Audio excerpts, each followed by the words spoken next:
Glory be to our Lord Jesus Christ. We welcome all of you for this discussion on perils of technology, where we will be talking about the dangers of technology on our youngsters as well as elderly people and how it affects the concentration, how it affects their minds, how it affects their bodies, and the the dangers it can lead to if people are not careful. And so, for this today's talk, this discussion, we have Dr. Lynette with us, who will be giving us insight into this topic by using scripture, right? And as well as she will be giving some of her own maybe expertise, right? Because she's a doctor, right? So can we move on? Yes, You can. please. So the first question, as you know, we see many people today, many upcoming preachers that make their sermons using AI and the internet. So they use ChatGPT, they use Google search to basically prepare their entire sermon, right? So this leads me into my first question, which is, should they make it by using AI and internet, or they should rely on the Holy Spirit and actually spending time in studying and prayer and reading scriptures? Yes. That's the first question. Well, the difference between preachers making preachings using AI or internet certainly seems like the easier option Yeah. because you do not have to rely on anybody. You just go and do a search and Yeah. cut, copy, paste, and you have a sermon. Whereas when you rely on the Holy Spirit, what you need to do is actually go into your quiet place and get rid of all the distractions and learn to listen to the voice of the Holy Spirit and the leading. So, to my understanding, the difference between AI, that is artificial intelligence, and Chat GPT and Google, the difference between Google search and AI is that when you go into the Google search engine and you type out a scripture, you will get certain links. You will get the links Yeah. where you have to click on the link and make the choice. Yeah, correct. Whereas in AI, or if you go into Chat GPT, what AI is giving you is like the concise information straight up. You do not have to make the choice. Yeah. So in a way, AI is taking your reliance on the Holy Spirit.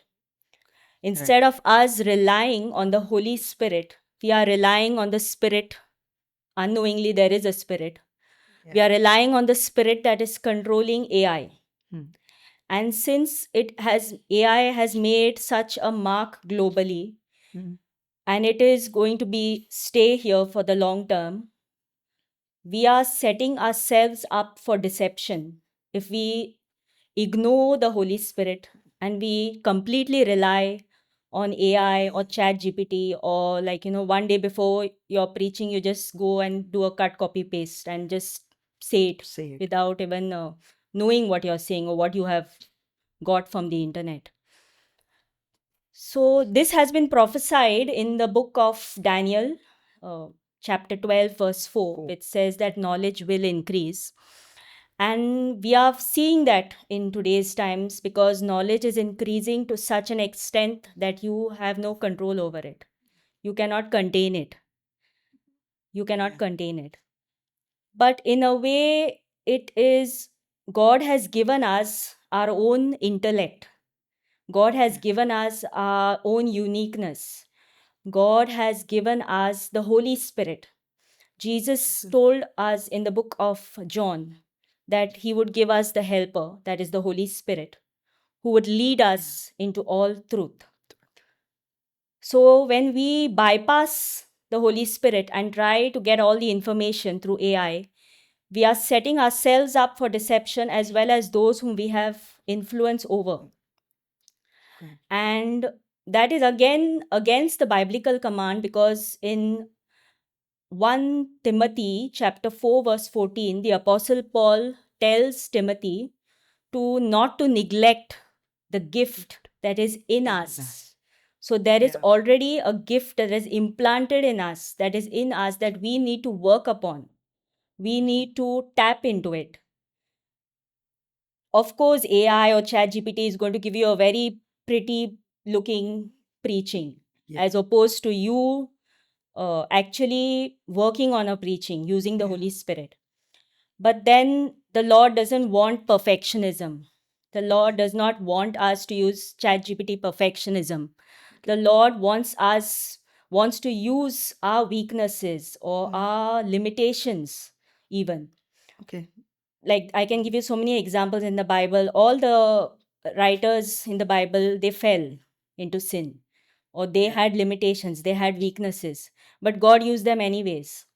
Yeah. Like in the book of Jonah, God told him to go to Nineveh, and Jonah did the exact opposite, but God still ended up using him. So I would strongly suggest anybody who is using ChatGPT or AI, here and there, if you use an online reference is okay, but completely relying on ChatGPT without you relying on the Holy Spirit, who is your helper, you're really setting yourself up for deception, and you're not using your own intellect or that self agency, what we say, the intellect or the gift that God has given you. I would say rather embrace your uniqueness, embrace your weakness or whatever it is, embrace what God has put in you and make use of it to the fullest. Growth will come slowly, slowly. You cannot get growth like online. You cannot get anointing online. You cannot buy anointing online. You can only get it through continual submission and obedience and obeying God and what He has told you to do in that current season.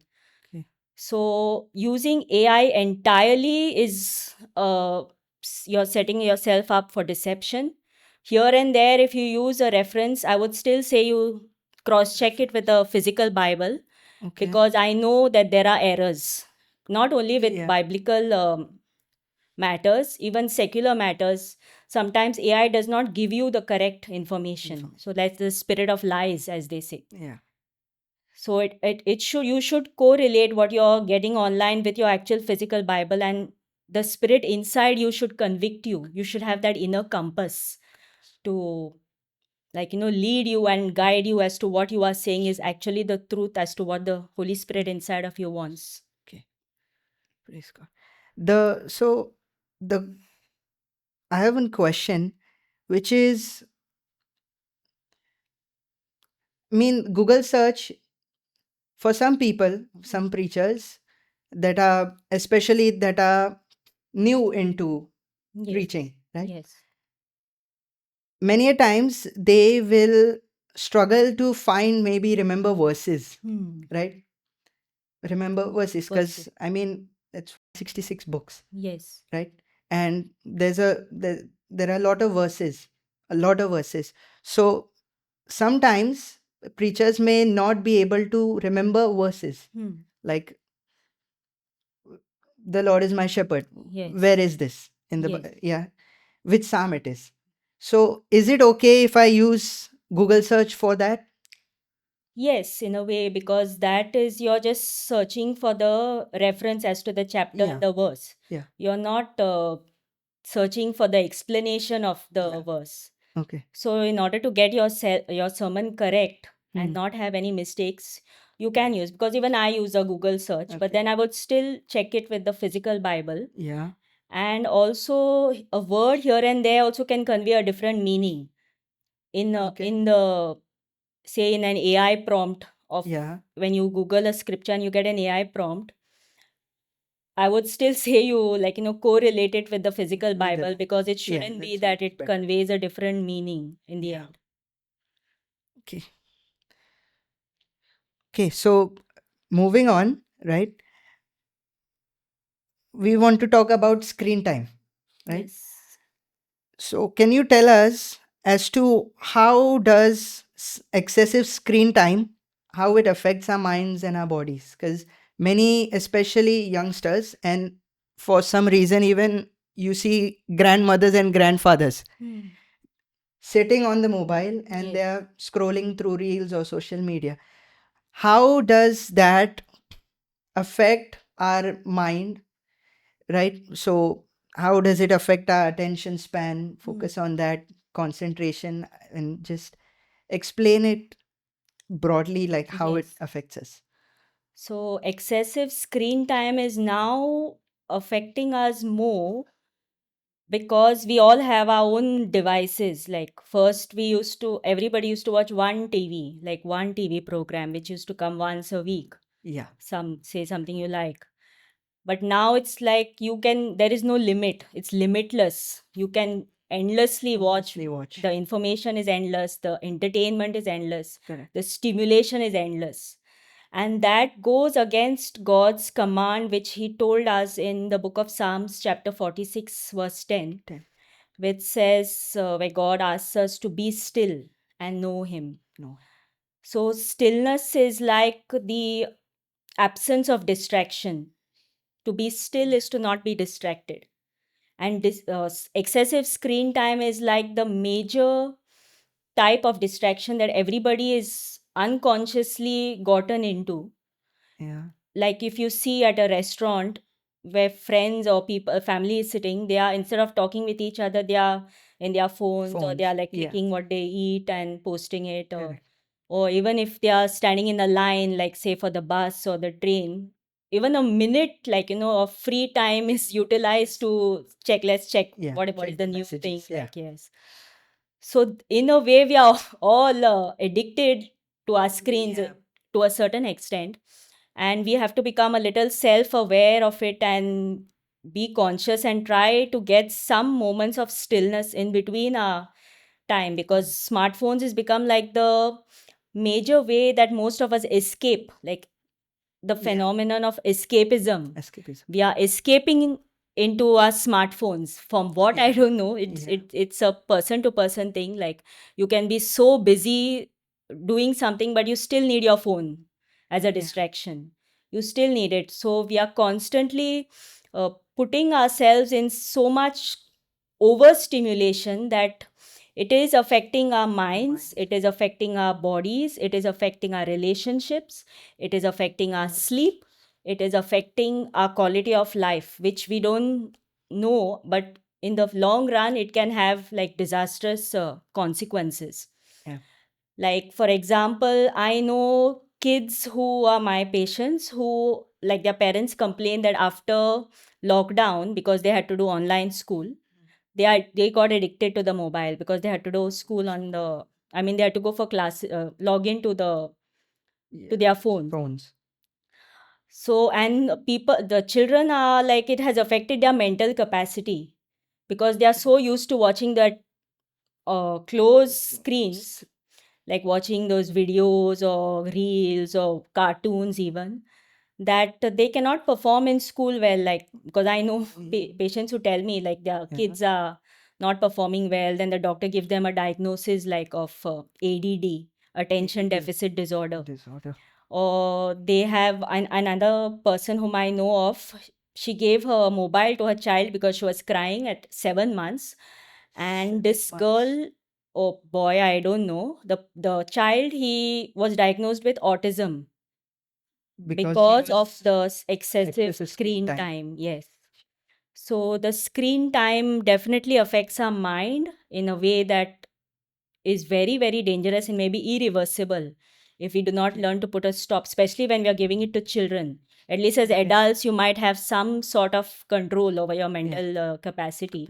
But as a child, when your mind is developing and needs the right stimulation, if you're giving your child overstimulation at that time, it's going to cause like long-term damage.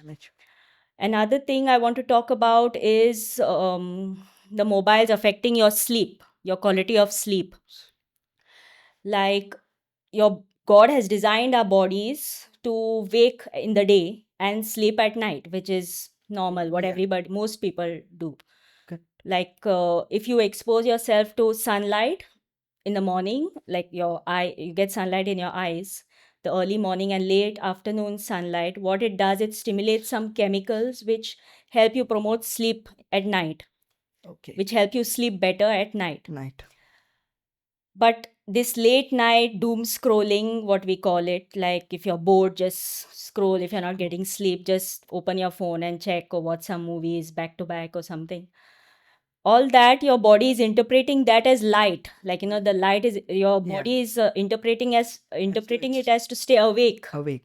As if because it's still as day. it is still day. Okay. So then what is happening is that your body is not getting a chance like to Yeah, rest, rest. to actually Okay. rest. Sleep and stillness are two different things.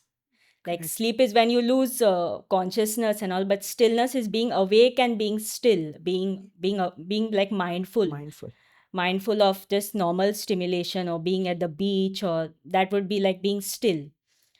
So this excessive screen time is affecting your quality of sleep, because I know people who sleep even for like 8-9 hours and still they feel like they have not slept a wink. Weak. Like they have not, they are still exhausted. That is because you are subjecting your body to that overstimulation Stimulation. of this over like fast paced videos and new information being poured out at that short speed. Like if you watch reels, or those people also talk fast to Fast. get all the Yeah, information in that in short time short frame. period of time. Yeah. Yes. So then your brain is accustomed to that fast paced information, then you cannot have a normal one-on-one conversation with somebody, because your Yeah. brain is accustomed to that high Yeah. speed. And then you sort of like zone out, or I have noticed it with my own with my own self. You sort of zone out, or you will get bored, or Yeah. in class Yeah. teachers will complain that the students are not understanding. Understanding. It is because of they have subjected themselves to excessive screen true. time.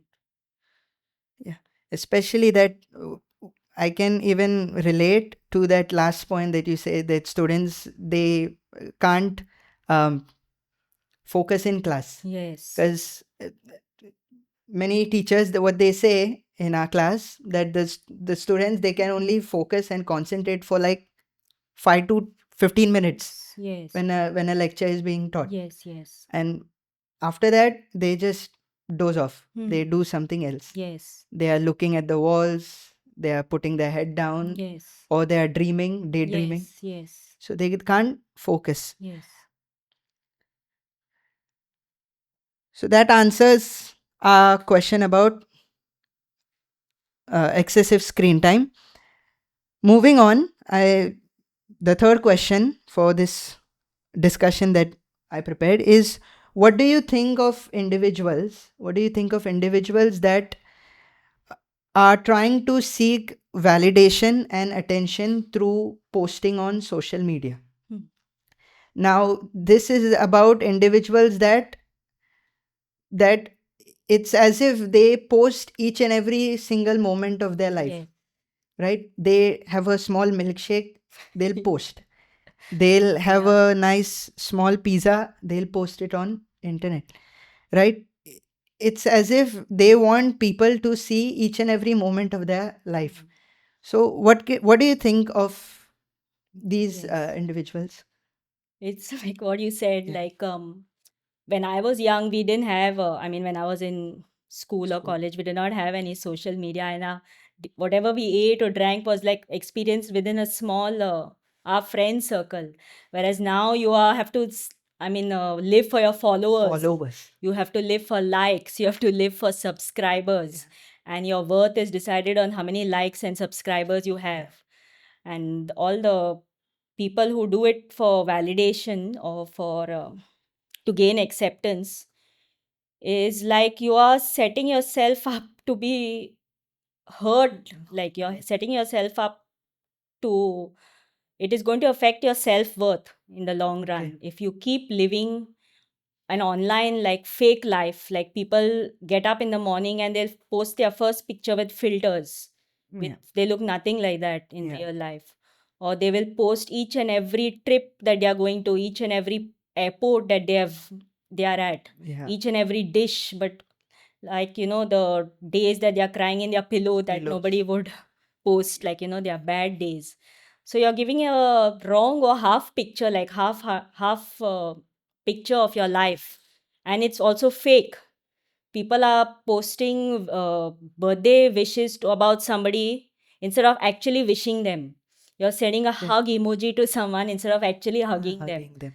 You don't have friends as such now. It's Yeah. more your followers, and you're trying to seek worship like through these followers. Now that goes against God, what God says about us, because the book of Psalms in chapter 139 vividly paints a very, very vivid picture of what God thinks about us. It is our self worth is like a inherent worth. It has got nothing to do with what others think and feel about you. What others think and feel or give their opinions about you is their capacity, like their lens, how they see you. Okay. Whereas the actual you is what God says about you. Even Okay. to the thing about discovering your own self-worth itself is like a lifetime experience with the Lord. It is not a one-time revelation, because you have your own depth. Like if you see in Psalms 139, the thoughts that God has toward us cannot be numbered, it says. So it is we are placing a very low self-worth on ourselves, and we are trying to get it through people or through channels which you will never get that satisfaction. In fact, you have to think and feel about yourself how God thinks and feels about you. Okay. Like I remember one preacher saying that he put it in a very nice way. He said that I cannot afford to have a thought in my head about me that is not in his, means that is not in God's. Okay. So we have to be so mindful about what we think about ourselves instead of chasing that external validation. Rather, ask God to open your eyes to what God thinks about you and have that inner healthy experience with yourself before trying to post something. I'm not saying you don't post anything or you don't Yeah. have social media accounts. You can, but then from a place of inner security, like a As inner in, self worth. could you give an example? Yes, I can give you an Yeah. example of my own life, like because the Lord has taken me through this process of where I had head knowledge of this scripture, but then once it hit me like in a deeper way and it hit my heart, it hit me like a ton of bricks. Like, Bricks. I mean, what is this? I mean, I have my own worth. I can enjoy my life. I have my own mind. I have my Okay. own opinions. I can voice myself, and this is the I have an inherent self-worth which has got nothing to do with how people treat me or how life treats me. It is Yeah. I'm a eternal, like unique God's limited edition, and so is everyone else. It is not only God. me that I'm like thinking great. It Yeah. is not that. It's a healthy self love and respect that you have. Yeah. And people, instead of spending day and night 24/7 posting each and every detail about their life online, rather work on God, working on your self worth by asking God first to break that stronghold of low self worth. Most of us, I feel, especially women, I feel like have a low self worth about themselves, that you try to do anything, like any sort of attention to get it out, and then it's that quick sort of approval that you will get, that sugar rush, what they say, like Yeah. when somebody gives you a compliment or something, that's enough, like, and then you're forced to do more and more of it. So I would say to all our viewers, like, to pray to God and I would pray on behalf of all the viewers to God, like that God should break that stronghold of low self-worth and unworthiness, Yeah. and open our eyes to see the uniqueness that how he has created us. Created Because if we hate ourselves, it's like an insult to our creator. Yeah. If we hate the creation that he has made, because he has sent his son to die on the cross for you, what have your followers done? Nothing. You'll get one like, probably just that you like their picture, like. So Yeah. it's more transactional than actual love. Love. Is when God gave his son to die on the cross for you when you were a sinner, when you didn't even know all this. Yeah. He's already sent his son to die on the cross for you. It is not once you come to know, then he's going to send his son. It's not. It is like eternal, unending, deep, abiding love that he has. And I would suggest, like, highly exhort and every person who is watching to ask God to open your own eyes and your heart to know your own inner self-worth, so that you do not you live from like a cup that is already full. You live from a place that you know that you are loved and accepted. Like Ephesians chapter 1 talks about, we are accepted in the beloved. You do not have to chase acceptance. You do not have to perform for acceptance. You are already accepted, and from that full place you are living your life. And another thing is, what do you think about some influencers, Yes. right? That who, whose job they make a living out of um, posting on social media. Yes. So what about them? Because Yes. it's their It it's is. their bread and butter, right? Yes. Yes, influencers are, I mean, part of our culture. And I mean, I also listen to a lot of sometimes secular content or medical content, anything that is of interest to me. But then it shouldn't be that, you're misled to forget the Bible and just go with these influencers. You have to sometimes check who is influencing these influencers. Okay. Which spirit is influencing these influencers. Like in 1 Corinthians chapter 3 talks about worldly wisdom. So there is a wisdom that is worldly. Worldly. But is it in line with God's will for your life? You can Okay. take medical advice, or you can learn something new. You Okay. can learn a different opinion. Like if Mm. you want growth, sometimes you have to listen to somebody else's opinion also. Yeah. Sometimes. But then it shouldn't be that you are easily deceived. It shouldn't be that you are easily misled by any new doctrine or any new this that is Yeah. taking you away from the will of God. Like, so I would say you have to be so filled with that spirit of truth that you can easily discern lies. You'll say, no, this video is not for me. I don't need to follow this person. Like, Yeah. delete. Yeah. Like that. So you need to be that filter. The Holy Spirit has to Yeah. be that filter for you. Filter for you. Yes. Okay. So to end this, right? We've come to the ending of this discussion. I want to first of all thank Lynette for sharing her insight on this topic, perils of technology. Thank you for giving us your time, right? Taking the time to study about this and help share your knowledge. And for the viewers, if you have any questions that you want to ask, any doubts related to this topic, you may ask us by emailing it to us. And any questions that you have, you may email it. It'll be shown on the screen. And yeah, praise the Lord. Glory be to our Lord Jesus Christ. Glory be